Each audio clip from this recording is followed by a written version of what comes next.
Before starting the video, I would like to ask you to subscribe to my channel to support me. This will motivate me to keep going. Enjoy watching. In America, we are raised with a beautiful story. Work hard. Get a good job. Climb the ladder. Retire safely. It sounds responsible. It sounds mature. It sounds secure. But hidden inside that story is limitation. Because that story trains you to depend, not to build. Two people graduate from the same college in Chicago. Same degree. Same ambition. Same starting salary. 10 years later, one is negotiating raises. The other is negotiating acquisitions. One improved their position. The other changed the game. What happened? Not luck. Not privilege. Not magic. A psychological split happened early. One optimized for income. The other optimized for leverage. Income depends on effort. Leverage multiplies effort. And from that moment on, their lives compound differently. Scarcity whispers. It tells you, be careful. Don't risk it. Play it safe. Stability matters most. Expansion speaks differently. It says, build assets. Think bigger. Play long term. Temporary discomfort creates permanent advantage. Scarcity focuses on bills. Expansion focuses on ownership.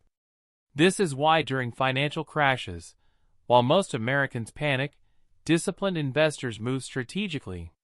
In 2008, fear dominated headlines. Markets collapsed. Homes foreclosed. Confidence disappeared. Yet behind the noise, calculated capital was being deployed. Not emotionally, not impulsively, strategically. That is why investors like Warren Buffett increase positions when the emotional crowd retreats. Because the wealthy understand something critical. Markets fluctuate. Psychology repeats. The crowd always overreacts. At some point, every future wealthy person experiences a mental shift.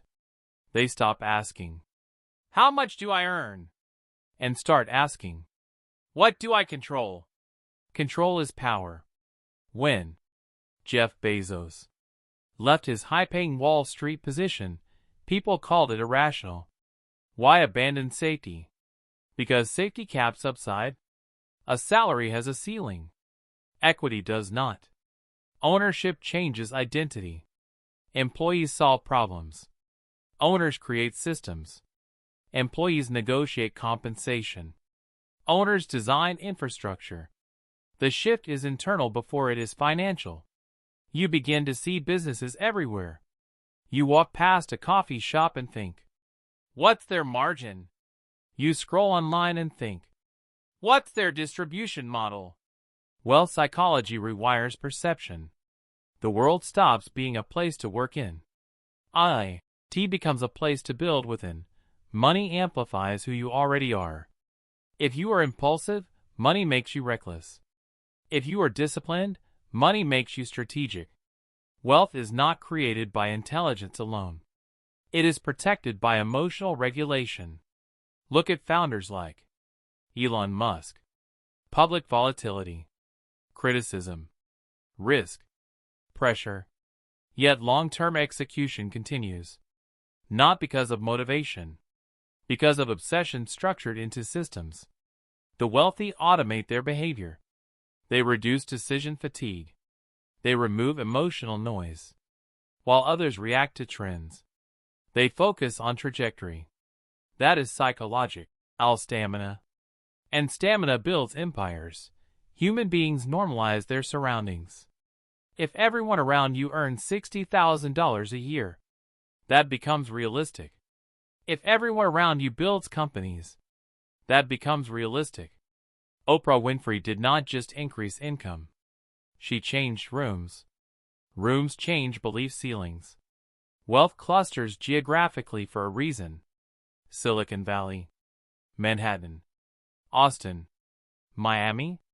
Ambition compounds socially. If you sit at tables where ownership is discussed daily, your identity evolves. Identity drives behavior. Behavior drives outcomes. The average person plans for Friday. The wealthy plan for decades. Ray Dalio built principles first, profits second.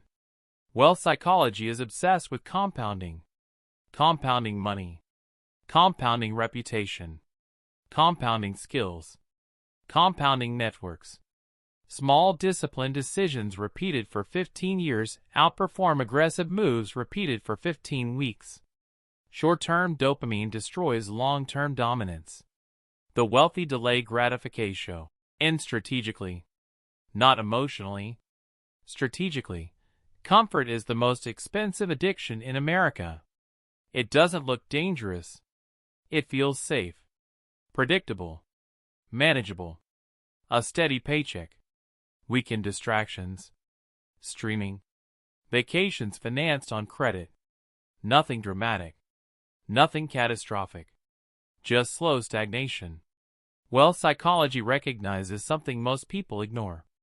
Comfort compounds too. If you choose comfort daily, you slowly train yourself to avoid growth. That is why entrepreneurs often look irrational to the comfortable. Leaving stability feels reckless. But staying capped is invisible risk.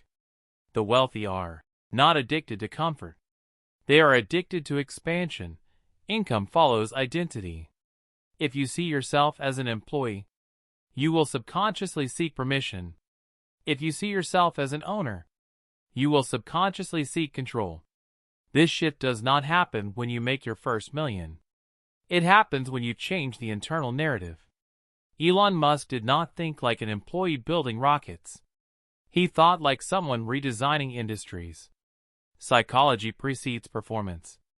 Before wealth becomes visible, it becomes believable. And belief reshapes behavior. The average person avoids risk. The wealthy calculate it. There is a massive difference. Risk avoidance protects the present. Risk intelligence builds the future. When Jeff Bezos launched Amazon, it was not blind gambling. It was asymmetric thinking. Limited downside. Massive upside. Wealth psychology constantly asks, what is the upside if this works? Because big outcomes rarely come from safe bets. And America rewards scale. Most people want visible success immediately. Wealth often grows invisibly for years. Investments compound quietly. Skills compound privately. Reputation compounds silently. Warren Buffett built most of his fortune after age 50. Not because he started late, but because compounding accelerates over time. The wealthy understand patience is not passive. It is strategic endurance. While others chase applause, they build inevitability. Wealth demands emotional independence. You will be doubted, misunderstood, criticized. Friends may not see your vision. Family may prefer safety. The wealthy develop internal validation. Oprah Winfrey faced rejection early in her career. Rejection did not define her. Identity did. Emotional independence protects long-term strategy from short-term noise. Without it, pressure wins. With it, vision survives. The real divide in America is invisible. It is not Democrat or Republican. It is not rich or poor. It is reactive versus strategic. One mindset consumes. The other constructs. One waits for instruction. The other designs direction. Wealth is not a number. It is a pattern of thinking repeated daily. The empire begins long before the income. It begins when you decide, I will not only participate in the economy. Why? I will build inside it. And that decision changes everything.